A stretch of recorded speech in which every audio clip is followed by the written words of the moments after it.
Hi, I'm Jade, mostly, but Josh and Alastor are both pretty close, and I'm Protector and a Trauma Holder and a bunch of stuff, including, I guess the most important maybe for this video is Reformed Persecutor in Collective Mind, and I'm going to film a video, which is probably clear because you're watching video.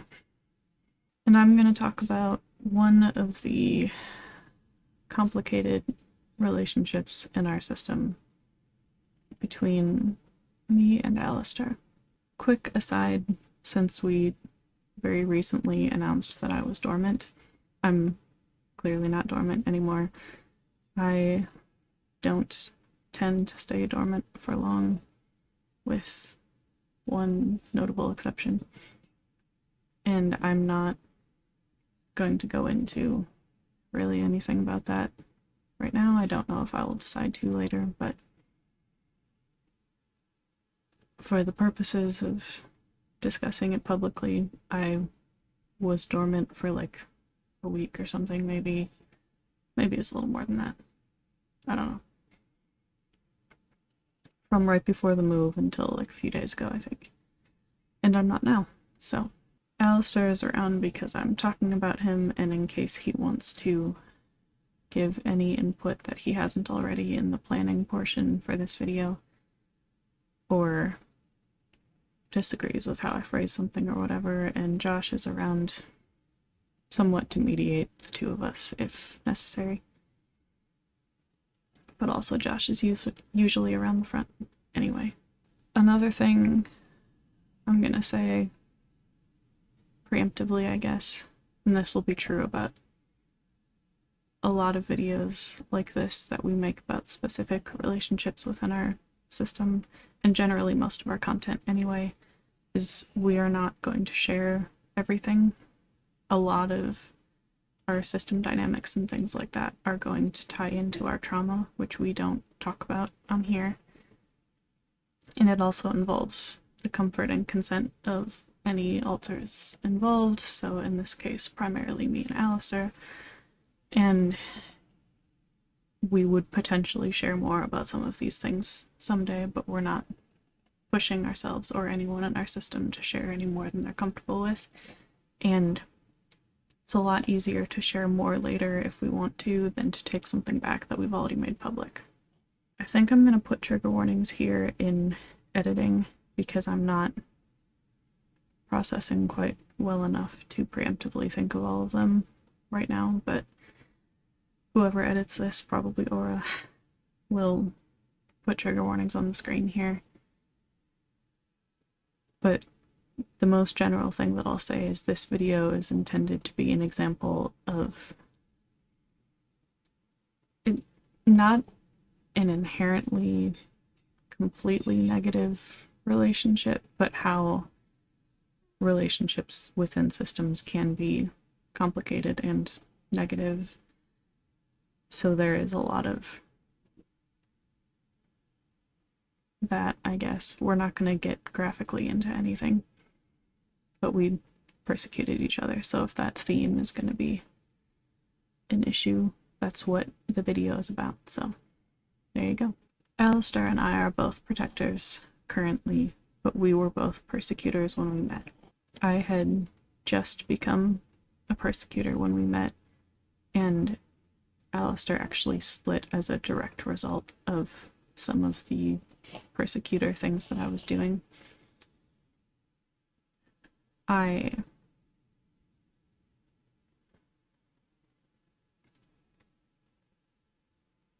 think we said in Alastor's Meet the Alters video that he split to stop an attempt. That was one of the early persecutor things that I did. I don't think I've said before on here that it was me, but it was. That was a little harder than I expected it to be, to say that. And I might be forgetting sometime when we have said it, but maybe I even did in my first like my Meet the Altars or something, because that was so long ago, but so needless to say, we didn't like start on very good terms. I didn't intentionally cause Alastor to split. I didn't know that that would happen. I didn't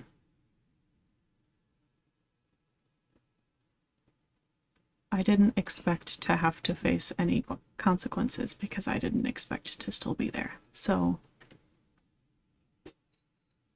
I wasn't trying to split him or split the person that he split from or hurt him or like target him directly in any way. I didn't know that that was going to be what happened. But because he split to stop me, we essentially were like opposing forces from the beginning by necessity. Like that he essentially was split to like be my opposing force. Some of those qualities he needed to be able to stop me in the first place. So in terms of using like some of the common terms and phrases and things around conflict and all that, I started it. Not at the beginning, not intentionally. But aside from causing the split, I also targeted alters who were under Alastor's protection when I was a persecutor. But from my perspective at the time, I felt like he started it because I didn't think that my attempt had anything to do with him, and he stopped me. And so I blamed him for everything that I had to go through after that because I wouldn't have had to, and I felt like he did that to me. Like he was the direct reason for everything that happened after every flashback, every nightmare, everything. Those other alters that I targeted, from my perspective, that wasn't about him either. I didn't have good reasons for doing that, but he wasn't one of my bad reasons for doing it. But he did take it personally for good reason, and he retaliated, essentially, understandably. That being said, while I started it, he continued it much longer than I did. He was a persecutor years longer than our system would consider me to have been like an active persecutor.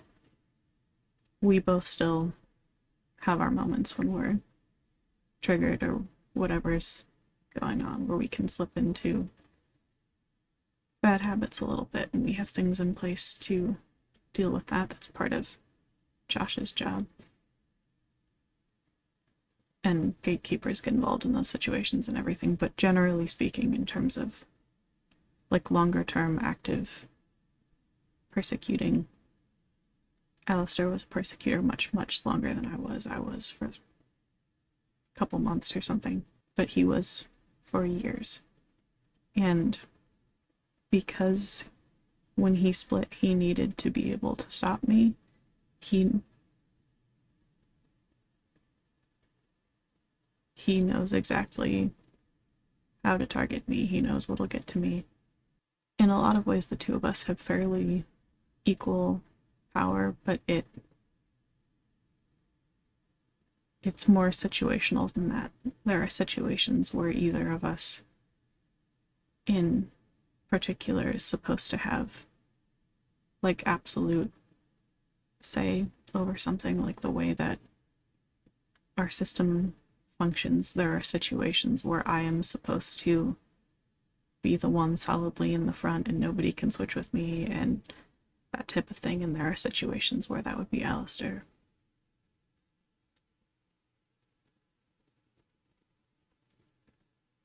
And there were situations where that would have been Jaden or Michael before that.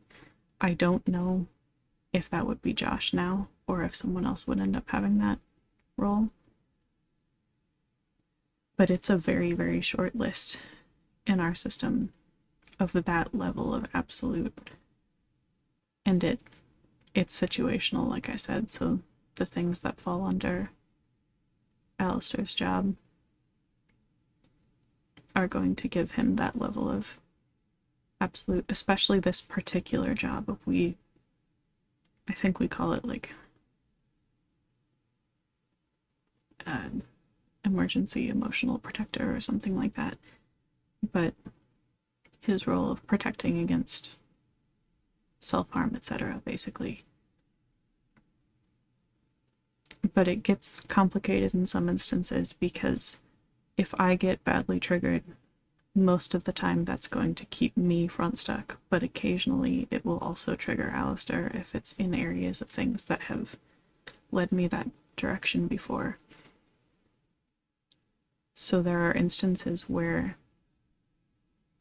we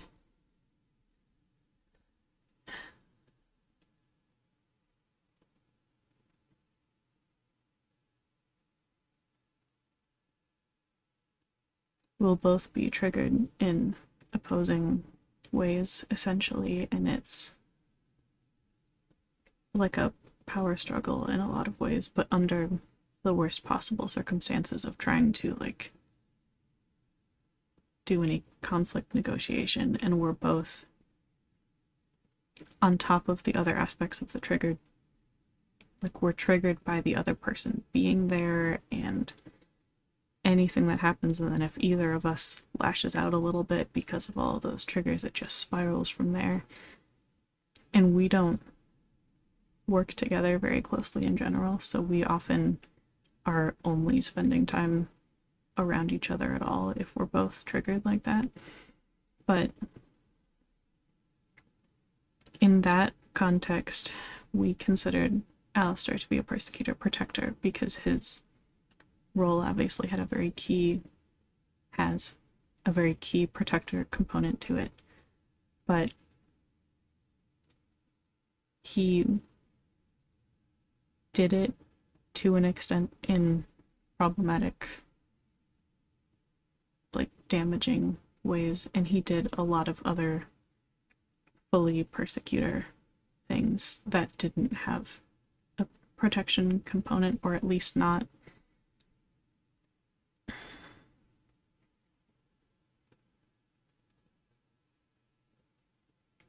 not as rational of one, I guess. He decided at some point early on that persecuting me was inherently protecting the rest of the system because of what I had been like as a persecutor. But I wasn't doing that anymore, and he wasn't the reason. And he didn't accept that he wasn't the reason. And realizing that wasn't what made him stop persecuting me. Eventually, in conversations and doing some processing and things like that, it clicked that a lot of what he was doing, particularly in persecuting me, was technically making his job harder because he was triggering me and pushing all my buttons and everything, and in a lot of cases directly causing situations that he then had to deal with. And it's hard because I want him to do his job, and it's very important, and he's very good at it, and he's better than he used to be now at like an extra level of the preventative component of that job, since not being a persecutor anymore. But in any situation where I am even close to that level of triggered, and in any kind of mindset in that category, I, in those moments, wouldn't want him to do his job. And I don't know how much of a difference it would make if it wasn't him, like if there's an extra level of how triggering it is because it's him specifically, because of the history that I have with him. But it's his job. He's the one who is able to do it. And it's important. And our communication has gotten a little better over time. It took me a shocking amount of time to realize that in those situations he is also triggered. But we've done some reconciling to an extent, but we don't have to like each other. And we do a lot of mostly just not getting in each other's way and being clear about what areas are each of our responsibility. Like, if one of us in certain categories gets to actually make the final say about something, so that there are as few power struggles, especially in the heat of the moment, power struggles as possible. And it's complicated, and a lot of it sucks, and we don't like each other, and we wouldn't share a brain or a body or a life. We didn't have to. And we both have a lot of very good reasons to be hurt and angry and distrustful, whatever that word is, not trusting. I don't think it's particularly useful to try to compare like which one of us was a worse persecutor, especially since it was very different.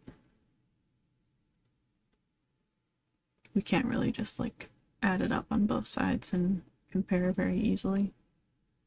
And even saying that, I have the strong urge to say some things to defend myself, but I don't think I did enough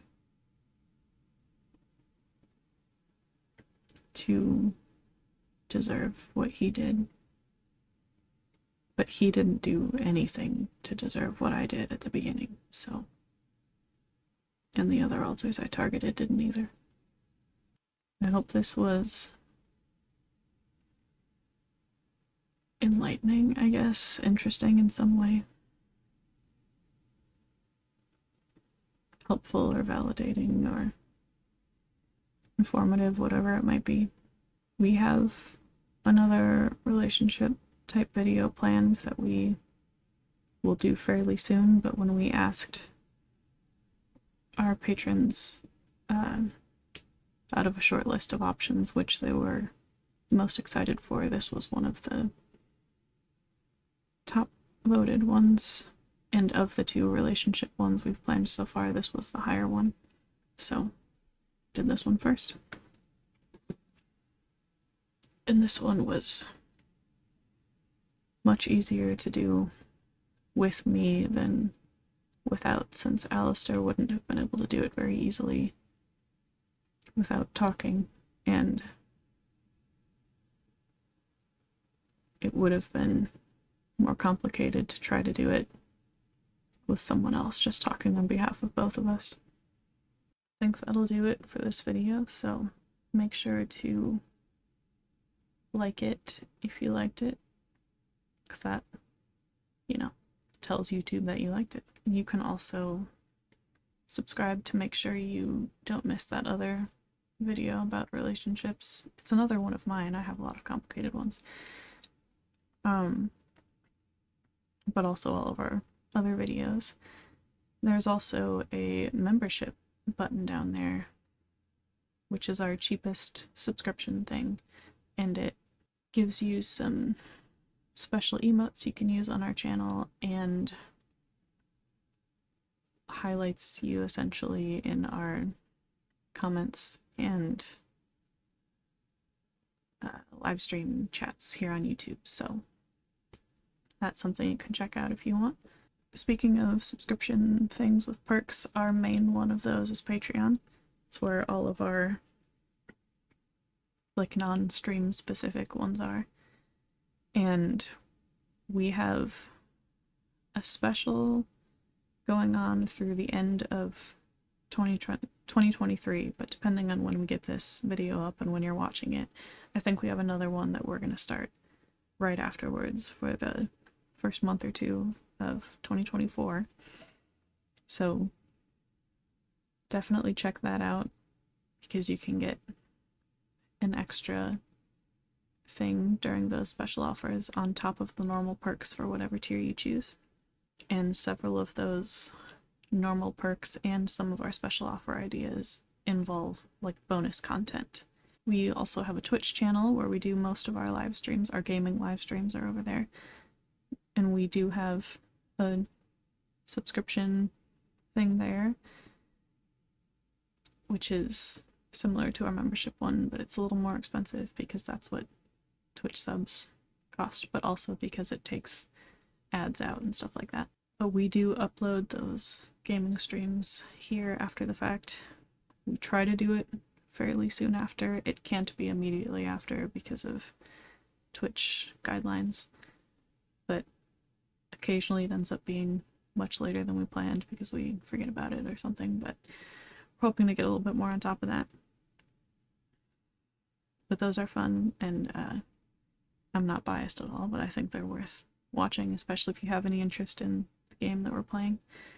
Our schedule, hopefully we're going to be more on top of very soon, but we appreciate your patience for when life and or disabilities get in the way of that.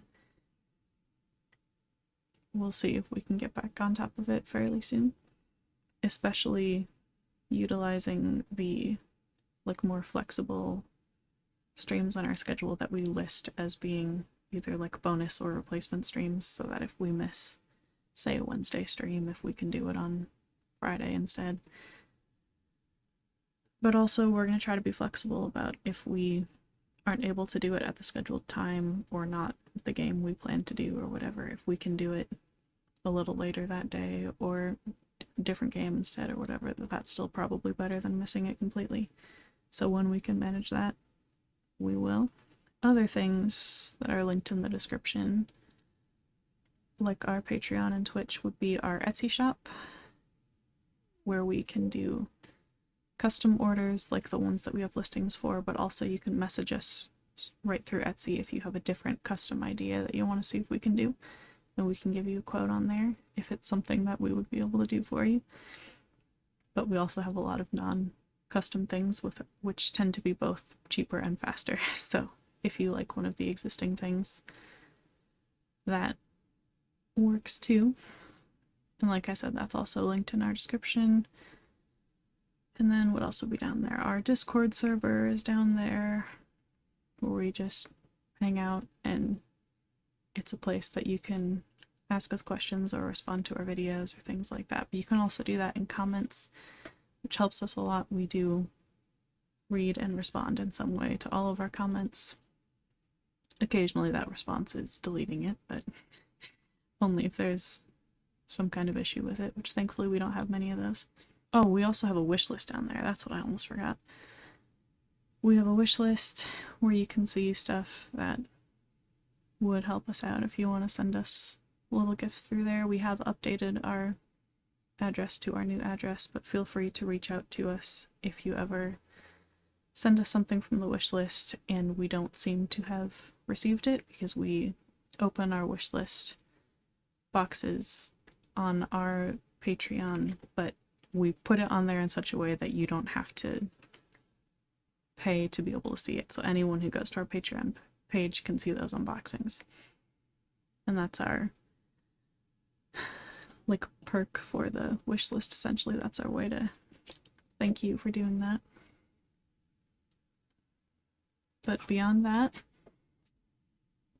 we love video ideas. If you have any of those, feel free to put them in comments or Discord or Patreon or wherever else that you want to and have contact information for us, I guess.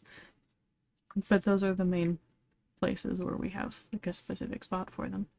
I'll put I or whoever is fronting when we're uploading this will put links to other videos and playlists and things that we think you might like, often relevant in some way to the video that they're part of. And I think that's everything, but it's been a minute since I filmed, so hopefully I didn't miss anything too important, but I guess we can put it on the screen if I did. So thank you for watching.